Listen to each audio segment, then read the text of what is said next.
దూరంలోని ఒక మాయారాజ్యంలో బంగారు కోటలు, ఆకాశంలో తేలియాడే ద్వీపాలు ప్రకాశిస్తున్నాయి. వెండివలె మెరిసే నదులు, మాయా కాంతులు ఆ రాజ్యాన్ని కలలలోకంలా మార్చాయి. ఒక పర్వత శిఖరంపై నిలబడి ఉన్నాడు ఒక యువవీరుడు. చేతిలో ప్రకాశించే ఖడ్గం, కళ్లలో ధైర్యం. ఆ మాయారాజ్యాన్ని గమనిస్తూ తన ప్రయాణానికి సిద్ధమవుతున్నాడు.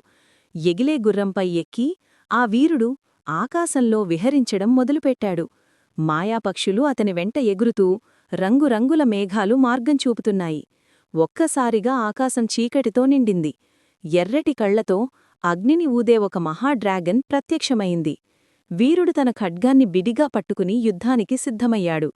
ధైర్యంతో వీరుడు ఆ డ్రాగన్ని ఎదుర్కొని ఓడించాడు. చివరికి రాజ్యం మరింత వెలుగుతో ప్రకాశించింది. ప్రజలు ఆ వీరుడిని తమ నిజమైన రక్షకుడిగా కీర్తించారు.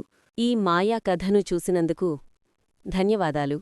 మరిన్ని అద్భుతమైన కథల కోసం లైక్ చేయండి, షేర్ చేయండి, సబ్స్క్రైబ్ చేయడం మర్చిపోవద్దు.